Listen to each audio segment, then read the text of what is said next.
再一次多謝你哋乘搭香港快活航空，同我哋一齊 Port to Go，盡情去飛，祝各位旅途愉快，多謝。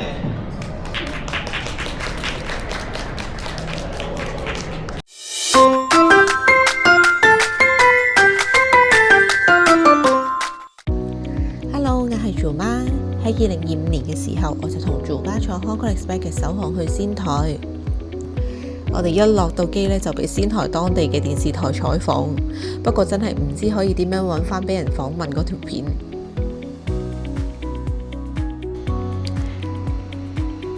而今次我哋嚟仙台呢，我哋就揀咗 Times 呢一間去租車嘅。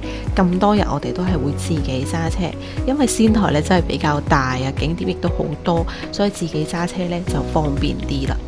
咁同埋我哋其中一個行程呢，真係比較長途啊，做巴係會由仙台揸車落東京嘅。咁我哋而家第一站呢，就會揸車翻落去仙台市中心啦，去翻酒店擺低啲行李先嘅。而我哋今次呢，就會揀 Coco 酒店，都係一個日本連鎖式嘅酒店嚟嘅，相對品質都有翻啲保證。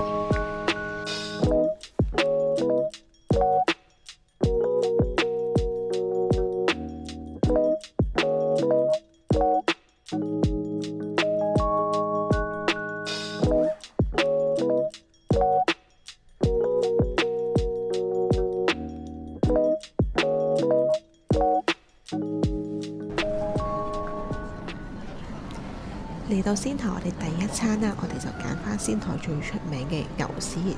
咁佢呢間餐廳呢，位於喺我哋酒店行過去都係6至8分鐘嘅時間，喺青葉區一番町。呢度成條呢都係一個商店街嚟嘅。而呢一間餐廳其實佢係位於喺個商店街嘅頭段，但係佢就喺個地牢下邊。咁我哋就冇 book 台啦，直接都係 walk in 入去食嘅。咁呢間餐廳呢，就叫做角。咁佢主打都係一個炭火燒嘅厚切牛舌嚟嘅。喺塔巴洛古咧都有3.76分，其實都算高分。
呢個係毛豆，是乜啊？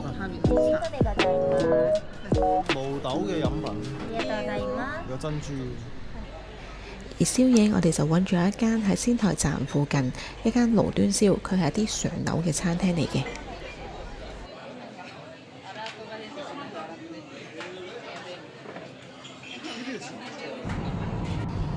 食完早餐，咁我哋就揸車出發。我哋今日第一個景點呢，就去宮城藏王狐狸村。咁由仙台市嗰度揸車過去呢，大概都係50分鐘。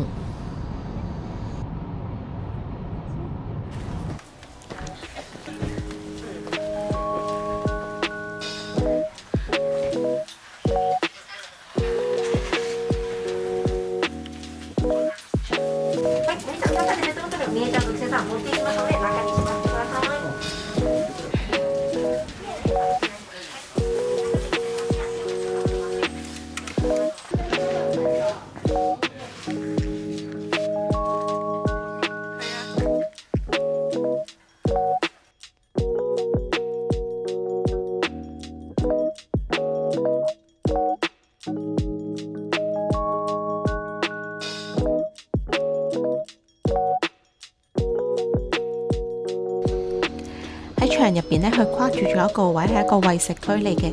我哋可以俾100yen去買啲飼料去餵啲狐狸嘅。嗰啲飼料呢，好似啲狗糧咁樣一條條嘅，可以拍碎一粒粒咁去餵佢哋。咁咁除咗餵佢哋食嘢之外呢，仲有得抱佢哋影相嘅，但係就影完相你個身就會有一陣臭狐味，因為我哋揸車走嘅時候，我就發現咦，點解祖巴你個身上有咁臭狐味嘅？原來唔係，睇我自己隻手，但我已經洗咗手洗咗幾次，亦都係洗唔甩嗰陣味。又俾人蝦啦佢。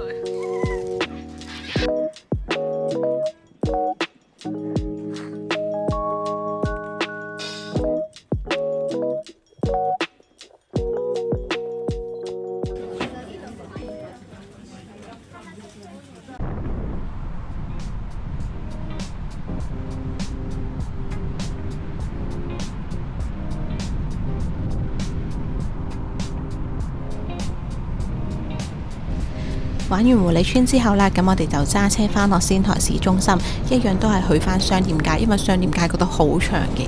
咁我哋就揀咗一間壽司鋪，咁我哋都係求其亂入嘅。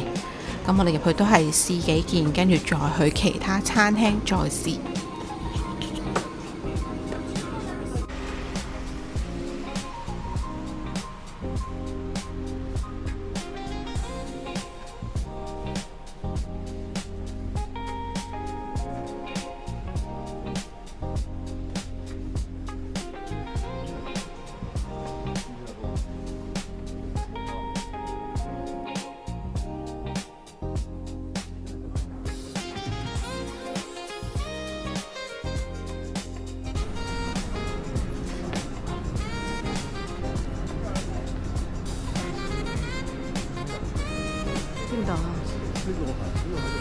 咁跟住住巴呢就好想食燒料，我哋就上網揾到呢一間，咁亦都係上樓嘅。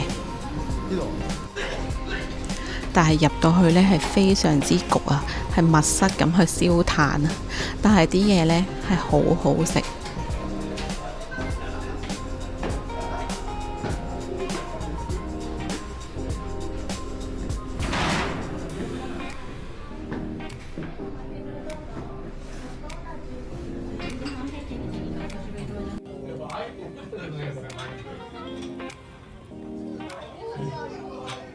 唔